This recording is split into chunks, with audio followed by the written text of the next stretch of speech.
नमस्कार भाइयों। मैंने जितना भी वीडियो बनाया उसमें कमेंट के आधार पर अपने 20 साल के एक्सपीरियंस के आधार पर और पूरी दुनिया में जितना भी सेफ्टी कोर्स होता है, आईओएस हो गया, निवोस हो गया, कंस्ट्रक्शन सेफ्टी हो गया, इंडस्ट्रियल सेफ्टी हो गया, फायर सेफ्टी हो गया, ओसा हो गया, सेफ्टी मैनेजमेंट हो गया, जितना तरह का भी कोर्स होता है उस कोर्सों के आधार पर और विदेश में जाने वाले इंटरव्यू के आधार पर और वर्क एक्टिविटी के आधार पर एक ऐसा सेफ्टी का बुक बनाया है जिसमें 100 चैप्टर है, 100 अध्याय है।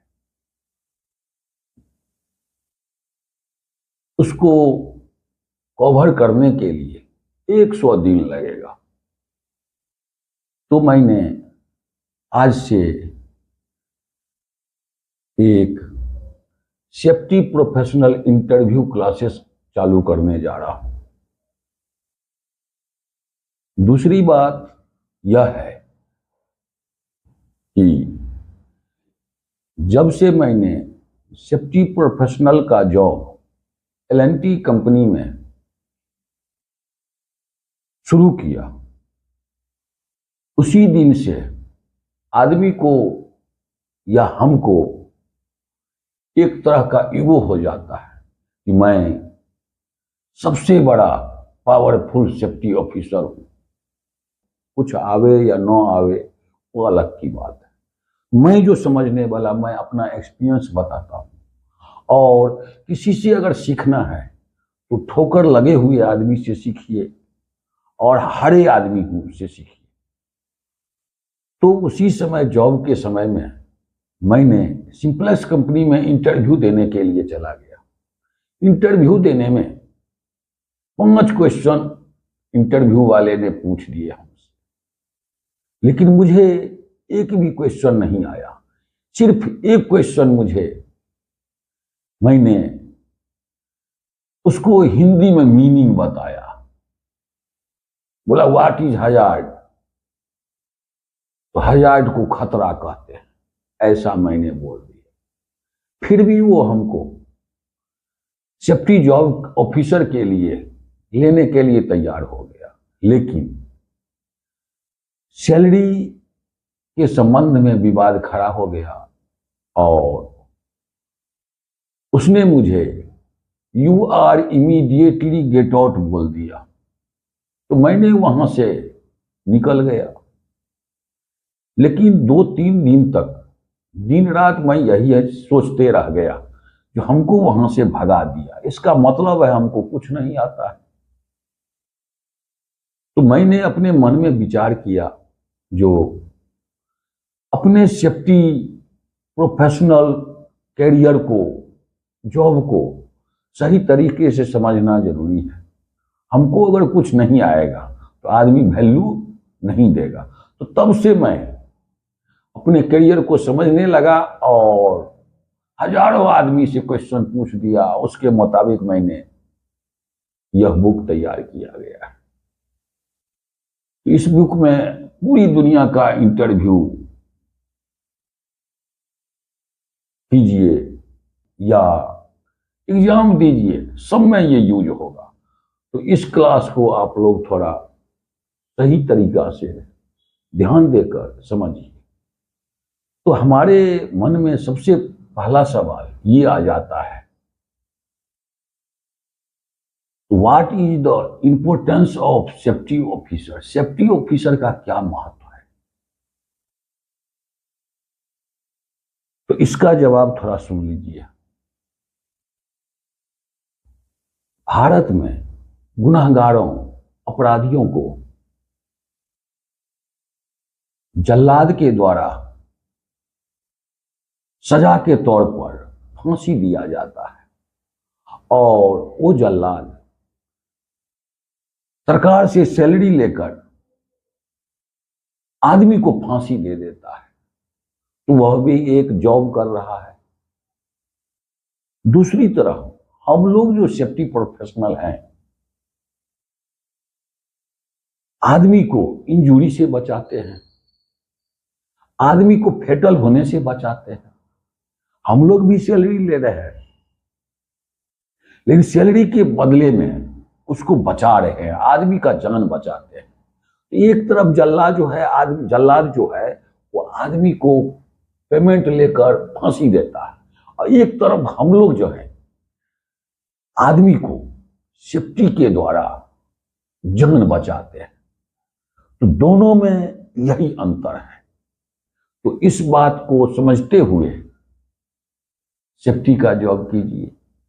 ये सेफ्टी का जॉब आदमी के कल्याण के लिए, सेफ्टी को जो समझने वाला आदमी है, हम लोगों से सेफ्टी को छोड़ करके अदर प्रोफेशनल का जो आदमी है वो सेफ्टी को बहुत अच्छा से भगवान ही समझता है। उसको इसके आधार पर हम लोग अपना ड्यूटी करेंगे तो आदमी भी वैल्यू देगा, पब्लिक भी वैल्यू देगा, और हमारे अंदर में नॉलेज भी होना जरूरी है। अगर नॉलेज नहीं होगा तो कोई आप लोगों को या हमको वैल्यू नहीं देगा। उस नॉलेज को लेने के लिए, और तीसरी बात यह है कि हम जो भी क्लास चालू करने जा रहे हैं YouTube के द्वारा, तो उसमें हमको पैसा मिले, रुपया मिले या नहीं मिले, इस बात की मुझे चिंता नहीं है, क्योंकि मैं खुद सेफ्टी प्रोफेशनल जॉब कर रहा हूं। लेकिन मेरा यही उद्देश्य है कि अपना मेरे अंदर जो जानकारी है जो अधिक से अधिक लोगों तक पहुंचाना है, यही मेरा उद्देश्य है। तो आप लोगों को इसमें, मेरे क्लास में जो भी अगर गड़बड़ी लगे तो कमेंट के द्वारा बताइएगा। तो आज का टॉपिक है, चैप्टर 1 में बताया गया meaning of safety and function of safety department. Safety का अर्थ क्या है और सेफ्टी डिपार्टमेंट का काम क्या है, ये आज का चैप्टर है। तो सबसे पहले मैं ये बताना चाहता हूं, सेफ्टी जो है 6 वर्ड का शब्द है, 6 शब्द इसमें सेफ्टी मिला हुआ है। तो 6 का अर्थ अलग अलग होता है। 6 में आ जाता है, एस आ जाता है। एस का मतलब है सर्च फॉर हजार्ड, खतरा को खोजो। ई का मतलब है एनालाइज द रिस्क, उसमें कितना रिस्क है उसको पता लगाना है। और ऊपर से गिरेगा तो पूरा फेटल हो जाएगा, इतना दूर से गिरेगा तो हाथ पांव टूटेगा या मेज पड़ेगा, तो वही रिस्क बोला जाता है। इसको मैं आगे बताऊंगा। एफ का मतलब है फाइंड द कॉज, उसके कारणों का पता लगाना है, कॉज का क्या कारण है। और ई से हो गया एलिमिनेट द कॉज, इसके कारणों को जड़ से हटा देना है, कारणों को खत्म कर देना है। और टी से हो गया टेल अदर, इसके बारे में सबको बताना है। वाई का मतलब है you are safe with me, आप मेरे साथ सुरक्षित हैं। ये हो गया सेफ्टी का मीनिंग। दूसरा सवाल यह है, व्हाट इज द सेफ्टी, सुरक्षा क्या है। Safety means self protection, educate the people and its control, eliminated the hazards and minimize the accident। Safety जो है, सुरक्षा का मतलब है आत्मरक्षा, अपने आप को सुरक्षित रखना, दूसरे लोगों को भी सुरक्षित रखना, काम में होने वाले दुर्घटनाओं को समाप्त करने के साथ सबको सुरक्षित तरीके से कार्य करवाना और सुरक्षित रखना ही, दुर्घटना को समाप्त करना ही सेफ्टी कहलाता है। तीसरा सवाल यह है, what is the main objective of safety officer? Safety officer का मुख्य उद्देश्य क्या है? तो इसका मीनिंग बताया जाता है, the main objective of safety officer will shall be assisted and advised to company management and monitoring a safe and health working environment। सुरक्षा अधिकारी का मुख्य उद्देश्य कंपनी मैनेजमेंट को सलाह देकर सहायता करना और काम के दौरान सुरक्षित एवं स्वास्थ्यपूर्ण वातावरण का निर्माण करना ही सेफ्टी ऑफिसर का मुख्य उद्देश्य है। लास्ट में क्वेश्चन बताया गया था, what is the function and requirement of safety department? Safety department का काम क्या है और उसका सेफ्टी डिपार्टमेंट की आवश्यकता क्यों होती है? एक इंटरव्यू वाले ने मुझसे पूछ दिया, तो मैं ही अगर सेफ्टी देख लूंगा तो क्या होगा, तो आपका जरूरी क्या है, आप क्या देखिएगा, क्यों आपको मैं ले रहा हूं जो हमसे नहीं हुआ? उसी क्वेश्चन का ये आंसर है, it is developing and implementing company safety policy and plan. हम लोग कंपनी की सुरक्षा नीति और योजनाओं को के विकास के कार्यों को आगे बढ़ाते हैं। दूसरा हो गया, it is the checking the safety procedure and safety documents like GSA, work permit, first aid facility and welfare facility and worker insurance etc. हम लोग सेफ्टी डॉक्यूमेंट को चेक करते हैं और जो भी सेफ वर्क प्रोसीड्योर है उसको भी चेक करके इंप्लीमेंट करते हैं।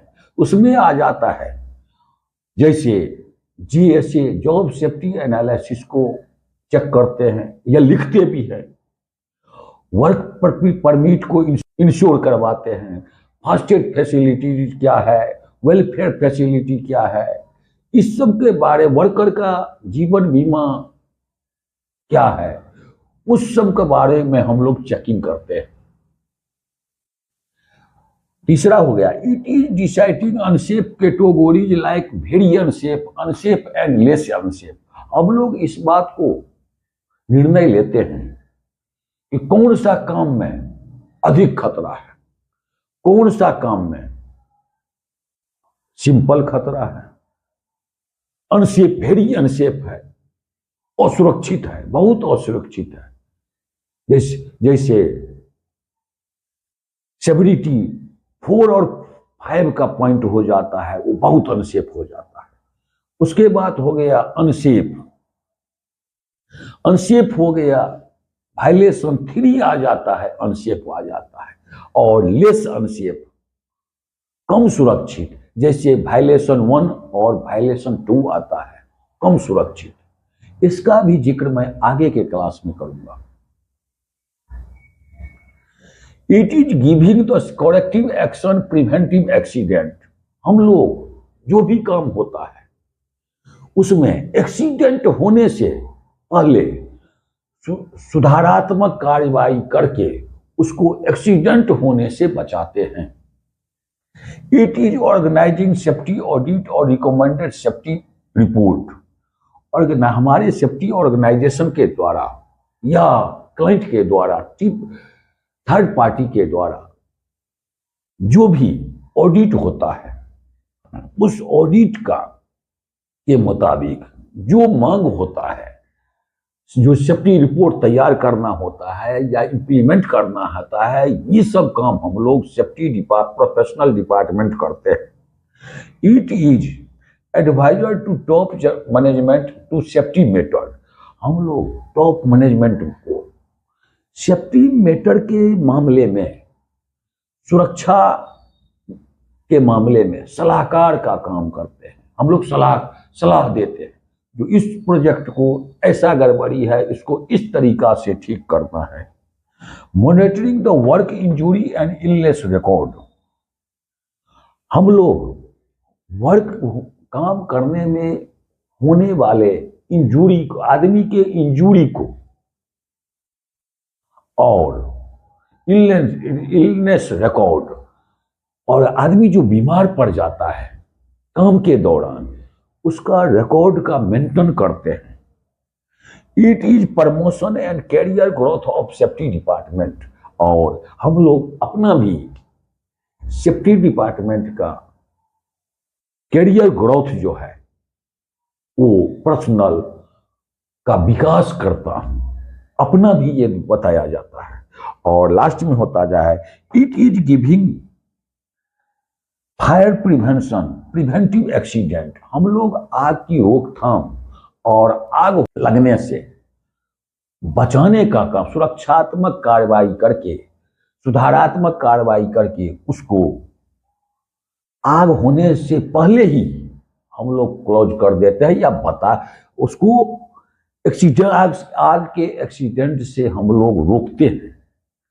तो आज का टॉपिक यही है, और अगला टॉपिक हमारा ये रहेगा, what is the role and responsibility of safety officer.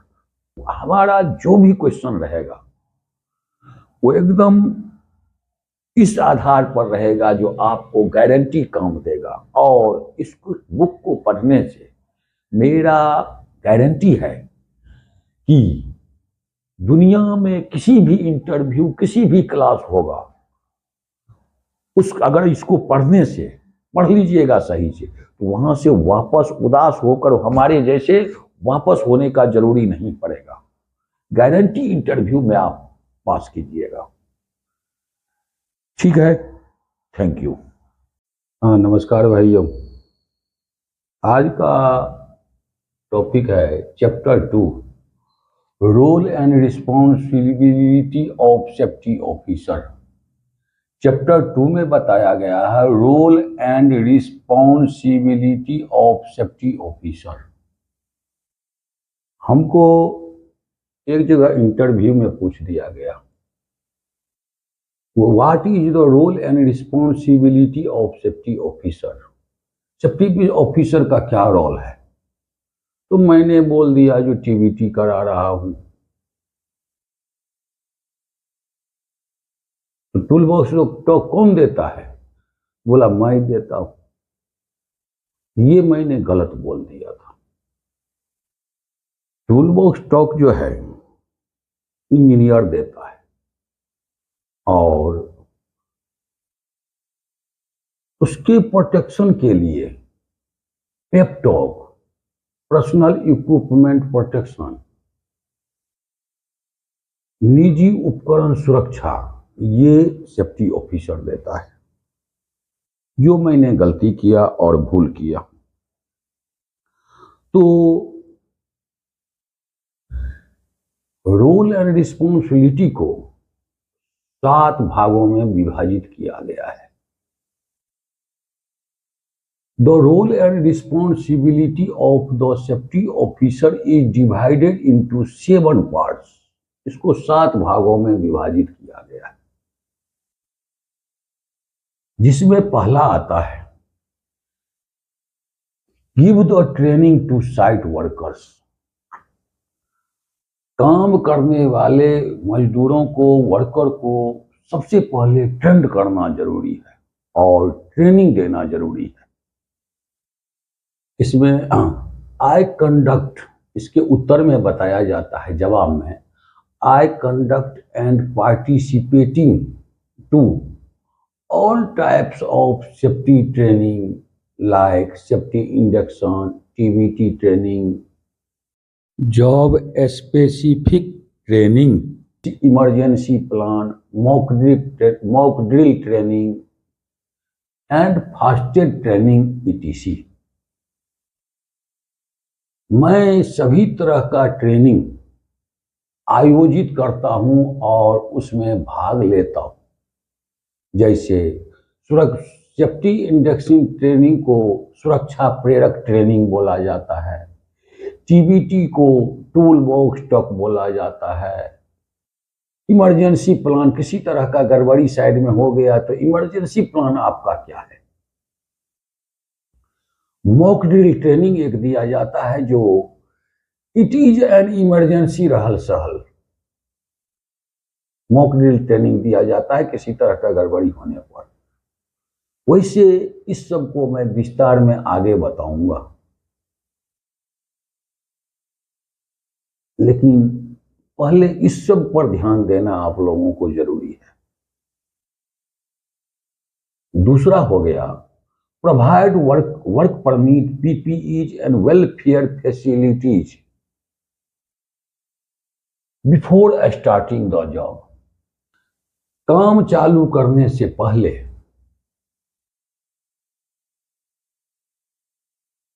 Site पर काम चालू करने से पहले वर्क परमिट देता हूं, इंश्योर कराता हूं, पीपीजी इंश्योर कराता हूं और वेलफेयर फैसिलिटीज भी उपलब्ध कराता हूं। इसके उत्तर में बताया गया है, जवाब में मैं ये बोल सकता हूं, I ensure work permit, PPEs and welfare facilities provide at site on the workplace through line manager environment management plan। मैं लाइन मैनेजर के द्वारा, साइट इंचार्ज के द्वारा वर्क परमिट इंश्योर कराता हूं, पीपीईज निजी सुरक्षा उपकरण इंश्योर कराता हूं और वेलफेयर फैसिलिटीज भी इंश्योर कराता हूं, सुनिश्चित करता हूं, जिसमें वेलफेयर फैसिलिटीज में आ जाता है आपका वॉशिंग फैसिलिटी, पीने का पानी हो गया, rest shed, drinking water, toilet, ये सब आता है। तो दूसरा में हो गया ये चीज। तीसरा में हो गया check the site equipment. Site के इक्विपमेंट को चेक करता हूं, जो भी इक्विपमेंट चल रहा है उसको हम लोग चेकिंग करते हैं और इंस्पेक्शन करते हैं।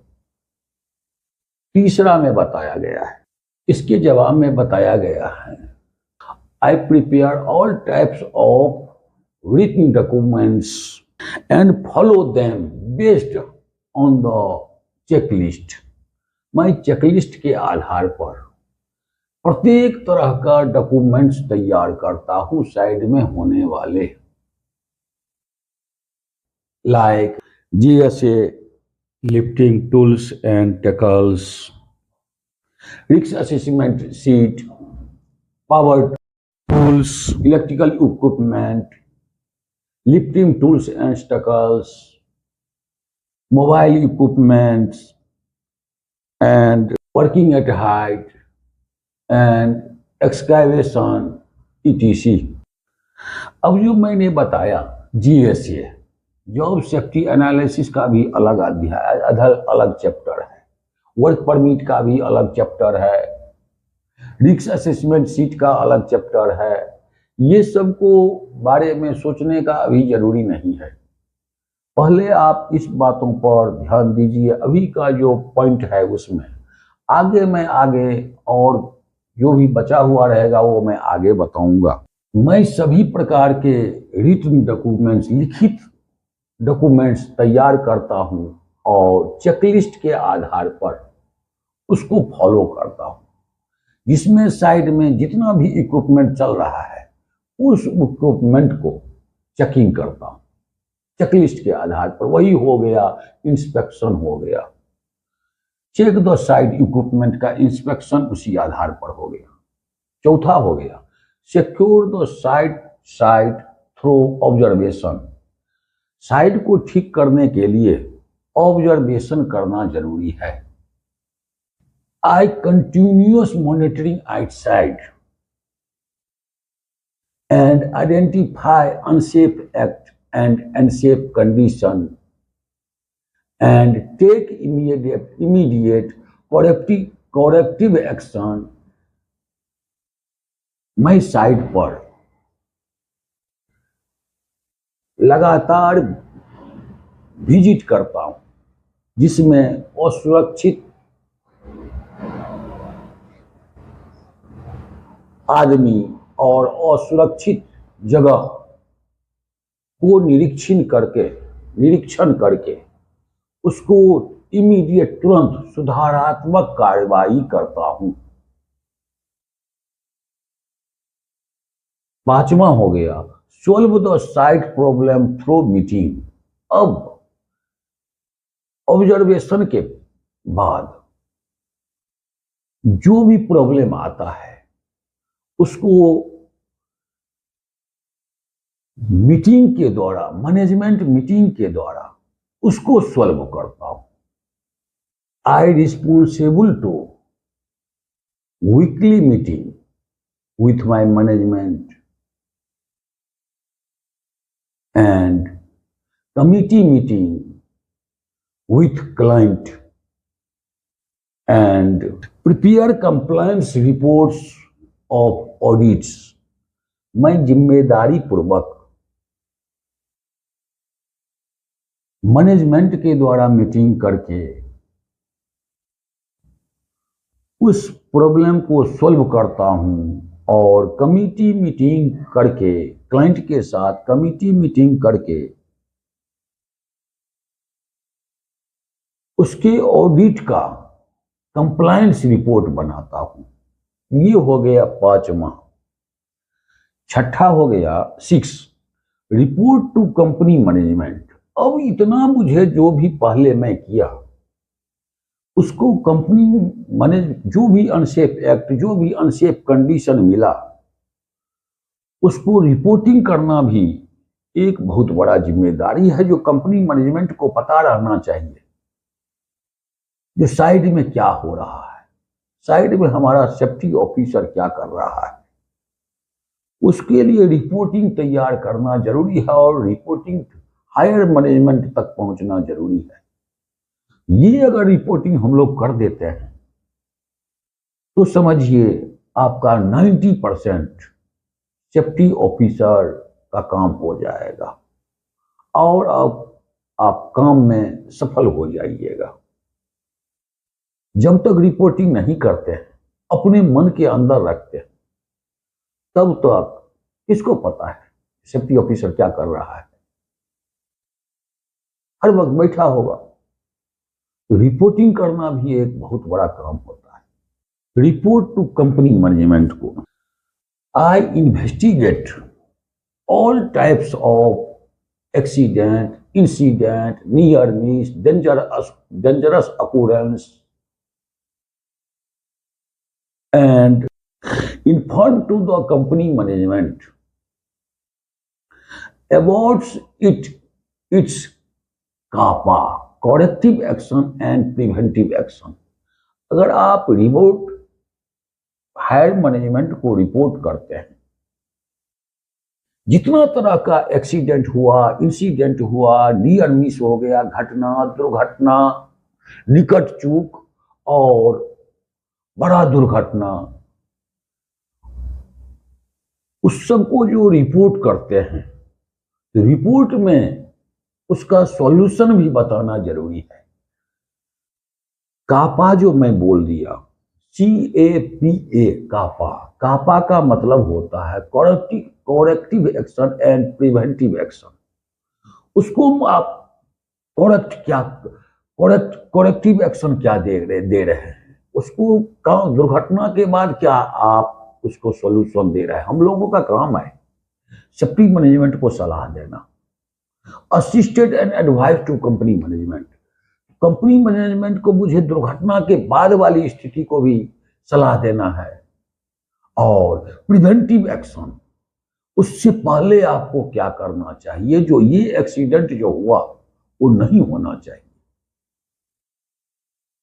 तो सभी घटनाओं, दुर्घटनाओं, निकट चूक और खतरनाक घटनाओं को रिपोर्ट करता हूं, हायर मैनेजमेंट को, कंपनी मैनेजमेंट को रिपोर्ट करता हूं और उसके लिए सुधारात्मक कार्रवाई और निवारात्मक कार्रवाई करता हूं। ये छठा हो गया, 6।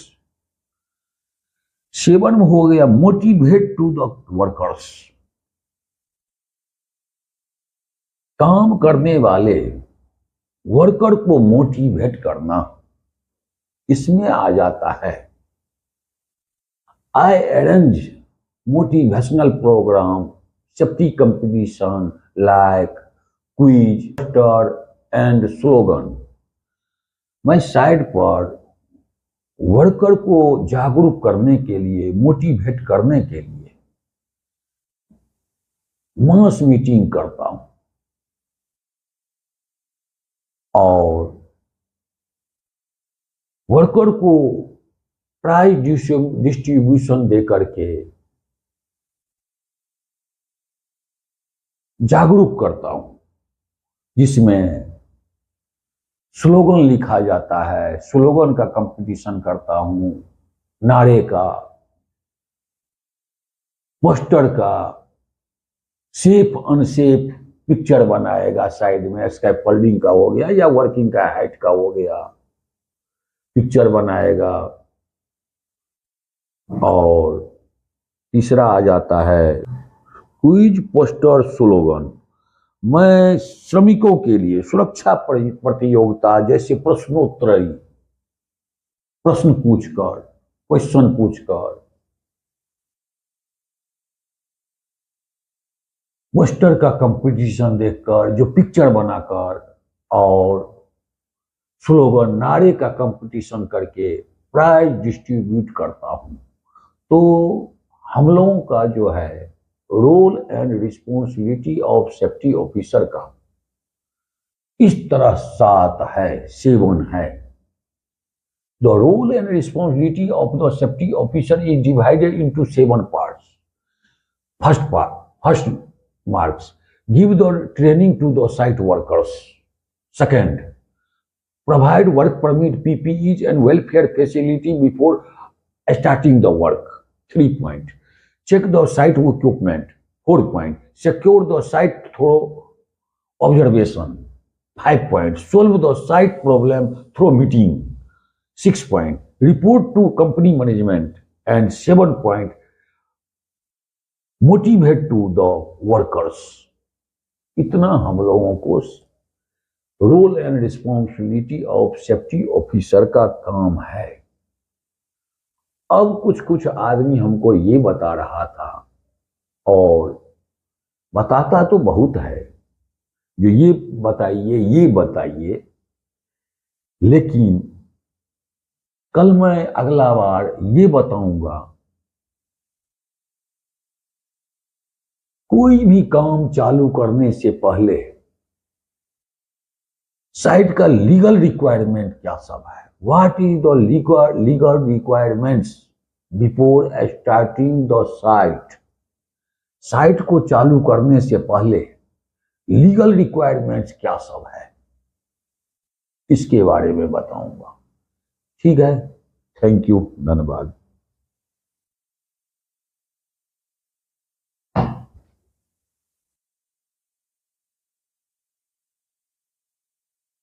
नमस्कार भाइयों, सेफ्टी प्रोफेशनल इंटरव्यू क्लासेस में आज का टॉपिक है chapter 4, basic knowledge of safety definition. सुरक्षा परिभाषा का बुनियादी ज्ञान क्या है।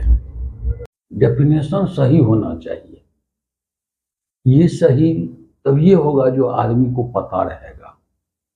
वैसे थोड़ा बहुत सबको पता रहता है, ये बात मैं मानता हूं।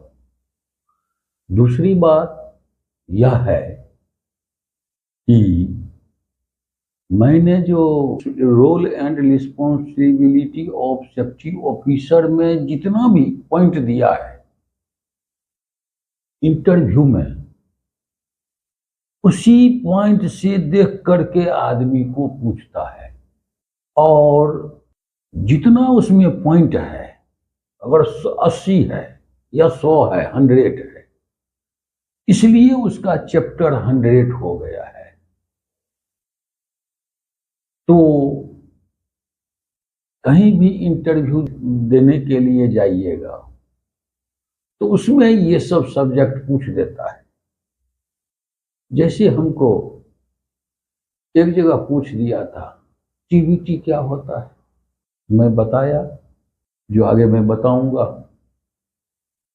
और एक जगह मीटिंगे में पूछ दिया, मैं जो सेफ्टी इंडक्शन का पेपर दिखाया, जो हम लोग सेफ्टी इंडक्शन देते हैं, तो उसका क्लाइंट का बेंगलोर में एमडी ही पूछ दिया व्हाट इज सेफ्टी इंडक्शन। वो हो सकता है हमको चेक करने के लिए बोला होगा, या उसको पता नहीं होगा, ये भी हो सकता है। तो उसी के आधार पर मैं ये सेफ्टी इंडक्शन से चालू करूंगा। पहला हो गया सेफ्टी इंडक्शन, इसको सुरक्षा प्रेरक प्रशिक्षण, सुरक्षा प्रेरक ट्रेनिंग बोला जाता है, जो आदमी को सबसे पहले यही ट्रेनिंग दिया जाता है, safety induction. What is safety induction?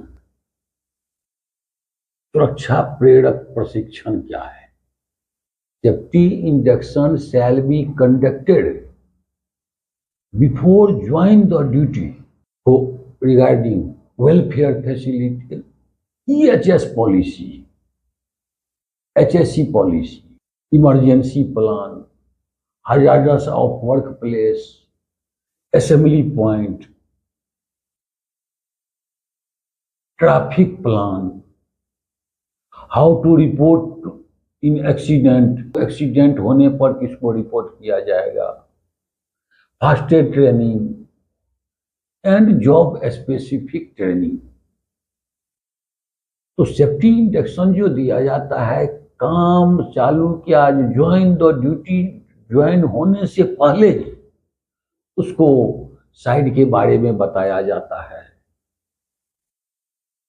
Drink and drug policy के बारे में बताया जाता है, कंपनी का नियम क्या है वो बताया जाता है, सुरक्षा नीति क्या है वो बताया जाता है, किसी को इमरजेंसी हो गया तो किसको कांटेक्ट करेगा, इमरजेंसी कांटेक्ट नंबर भी रहता है। ये सब बताने को ही सेफ्टी इंडक्शन बोला जाता है।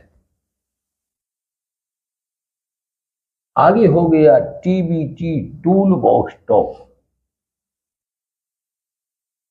Tool box talk shall be conducted before any kind of activity anytime, which includes job related activities, hazards, precautions, preventive measures, risk control, PPEs and safe work procedure।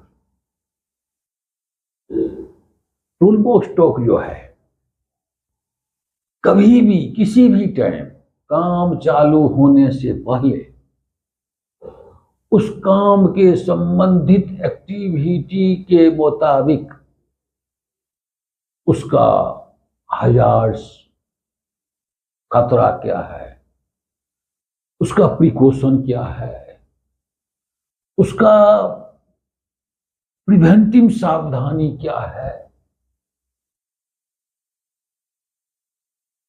उसके बाद उसका पीपीई क्या पहना जाएगा,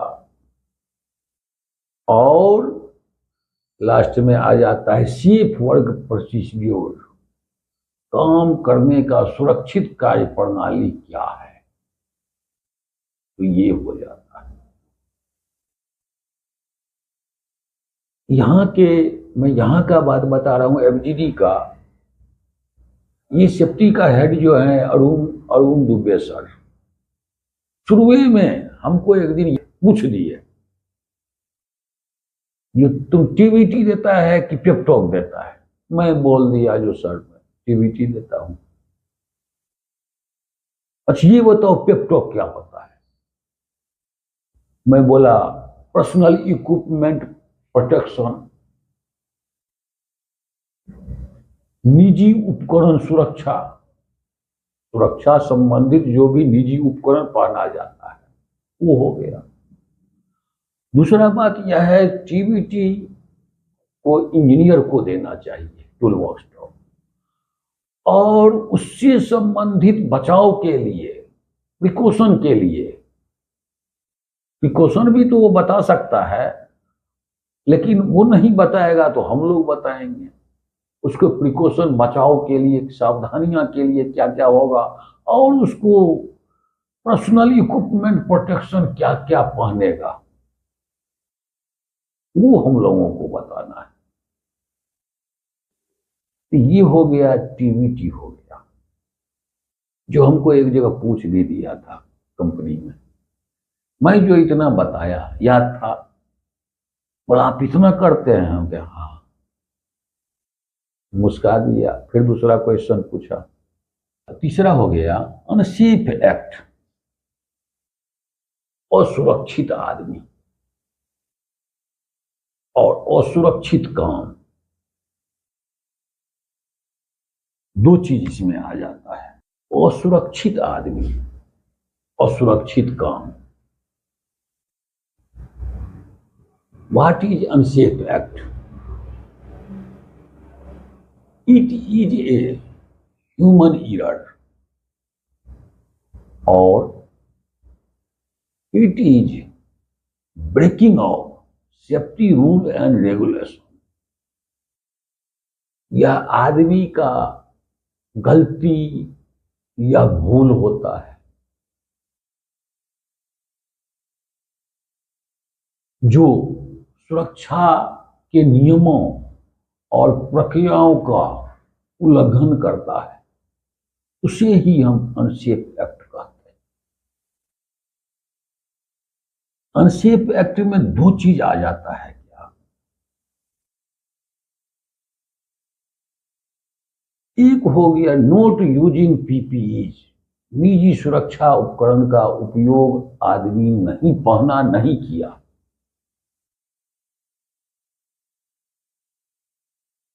working at height without fall protection, working at height में काम करते वक्त कोई सुरक्षा नहीं पहना, सुरक्षा इक्विपमेंट नहीं पहना। दूसरा होता है, उसको दो भागों में अनसेफ एक्ट को बांट दिए हैं वो क्लियरिटी के लिए। अनसेफ प्रैक्टिस, असुरक्षित काम, असुरक्षित क्रियाएं, असुरक्षित काम और असुरक्षित क्रियाएं क्या होता है? यह आदमी का ऐसा असुरक्षित काम जिसके कारण कभी भी घटना या दुर्घटना हो सकती है, जैसे working grinding machine without guard,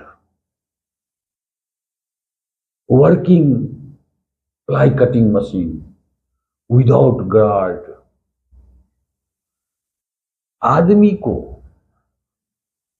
पता है जो ग्राइंडिंग मशीन में गार्ड नहीं लगा हुआ है, फिर भी उसको चलाने के लिए तैयार है और चला रहा है। आदमी को पता है कि मशीन खराब है और फिर भी चला रहा है, तो ये अनसेफ प्रैक्टिस हो गया। इसको असुरक्षित क्रियाएं बोला जाता है और सुरक्षित काम बोला जाता है। तो अनसेफ एक्ट में हो गया, एक तो पीपीज हो गया, एक हो गया इक्विपमेंट में गड़बड़ी। ये दो हो गया आपका अनसेफ एक्ट। चौथा आ जाता है अनसेफ कंडीशन और सुरक्षित जगह ये तो क्लियर दिया गया है। What is unsafe condition? Unsafe condition is a defined hazardous condition which can lead to accident। Site का ऐसा असुरक्षित जगह या खतरनाक जगह जहां पर काम करने से कभी भी घटना या दुर्घटना हो सकती है, उसे ही हम अनसेफ कंडीशन कहते हैं, असुरक्षित जगह कहते हैं। एग्जाम्पल के तौर पर not proper access for working at height. Working at height में जाने का रास्ता नहीं है। No life line for working at height. No fall protection for working at height, not proper working platform like missing of mid-rail and handrail, loose material kept on the working platform, and poor housekeeping on the access and egress। आने जाने रास्ता पर material रख दिया है जिसके कारण आदमी को कभी भी चोट लग सकता है। नो बैरिकेडिंग बिसाइड एक्सकैवेशन पिट। गड्ढा में गिरने से बचाने के लिए हार्ड बैरिकेडिंग नहीं किया जिसके कारण आदमी गड्ढा में गिर जाएगा। Not proper sloping for excavation pit. Excavation गड्ढा में प्रॉपर स्लोपिंग नहीं किया जिसके कारण कभी भी कोलैप्स होकर मिट्टी आदमी के ऊपर गिर सकता है। तो ये सब हो गया अनसेफ कंडीशन, हो गया असुरक्षित जगह हो गया। इसके बाद आ जाता है पांचवा इंसिडेंट। का मतलब हो गया घटना, दूसरा हो गया एक्सीडेंट। इसका मतलब हो गया दुर्घटना। दोनों में अंतर है, लेकिन आदमी को कभी कभी सस्पिशन हो जाता है। इंसिडेंट हो गया it is unplanned and unexpected event but resulting no life loss and no property loss। घटना जो है बिना सोचा समझा ऐसा घटना घटा जिसके कारण, जिसके परिणाम स्वरूप न जान माल का नुकसान हुआ। कहने का मतलब है कुछ ऐसा घटना घटा जिसमें न आदमी का नुकसान हुआ और न प्रॉपर्टी का नुकसान हो गया, नहीं हुआ। तो दोनों में से कुछ नहीं हुआ, इसलिए इसको इंसिडेंट बोला जाता है। जैसे मैं यहां पर खड़ा हूं, फिसल के लुढ़क गया, तो लुढ़क गया, फिसल गया, लेकिन कुछ हुआ नहीं। बाइक से मैं जा रहा था, बाइक लेकर लुढ़क गया, न बाइक का नुकसान हुआ न हमारा नुकसान हुआ। ये हो गया इंसिडेंट, घटना हो गया। दूसरा 6 में आ गया एक्सीडेंट, दुर्घटना। What is accident? It is unplanned and unexpected event which is caused by unsafe act and unsafe condition and resulting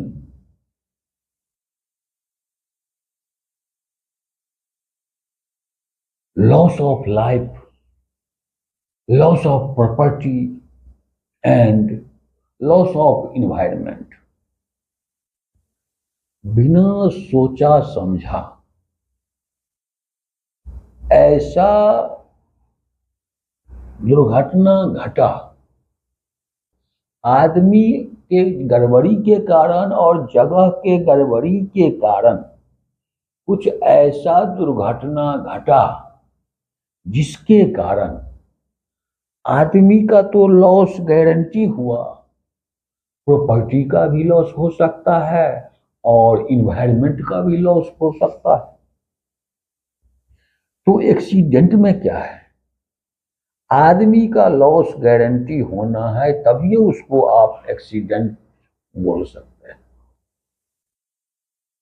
अगर आदमी का लॉस नहीं हुआ, ओनली प्रॉपर्टी का लॉस हुआ, तो उसको डेंजरस अकूरेंस बोला जाता है, जिसको मैं आगे बाद में बताऊंगा। मैं एक एक करके स्टेप बाय स्टेप बताऊंगा। आप लोगों के क्वालिटी के ऊपर अब कैच करना है जो आप कितना ले रहे हैं और कितना आप पर निर्भर करता है, आप कितना ज्ञान ले रहे हैं। और हमारे में अगर गड़बड़ी होगा तो आप कमेंट में भी हमको दे सकते हैं कि इसमें ये गड़बड़ी है, इसमें ऐसा बताइए। कुछ पहले जल्दी बता सकता हूं, कुछ बाद में बता सकता हूं। तो ये हो गया। चलिए बात अब आ गया 7, compare between accident and incident. घटना और दुर्घटना में अंतर को आप कैसे पता करेंगे, तो अंतर क्या है। वैसे इस दोनों में भी क्लियर मैं कर दिया हूं, फिर भी कुछ जो बचा है तो इसमें मैं कर देता हूं। What is the compare between accident in incident. All accident is incident but not all incidents are accidents. इसका मतलब यही है, सभी दुर्घटनाओं को आप घटनाएं बोल सकते हैं, लेकिन सभी घटनाओं को दुर्घटनाएं नहीं बोल सकते हैं, क्योंकि घटनाएं में, इंसिडेंट में आदमी का लॉस नहीं होता है और दुर्घटना में आदमी का लॉस गारंटी होता है। इसलिए बोला जाता है कि all accidents is incident but not all incidents are accidents. तो आज का चैप्टर इतना ही है। क्लास थोड़ा 5-6 दिन पर 7 दिन पर चलता है, तो उसके लिए हमको थोड़ा तैयारी भी करना पड़ता है और कुछ याद भी करना पड़ता है। अगर याद भी नहीं रहेगा, देख देख करके ही पढ़ाएंगे तो क्या वैल्यू है। और इससे हमारा थोड़ा याद रहेगा, तो ये ट्रेनिंग जो है safety professional interview class training, ये अच्छा सक्सेस रहेगा, उम्मीद तो है। लेकिन आप लोगों को भी इसमें साथ देना जरूरी है। तो हमारा भी साथ, आपका भी साथ, एक हाथ से ताली नहीं बजता है। ठीक है, थैंक यू, धन्यवाद।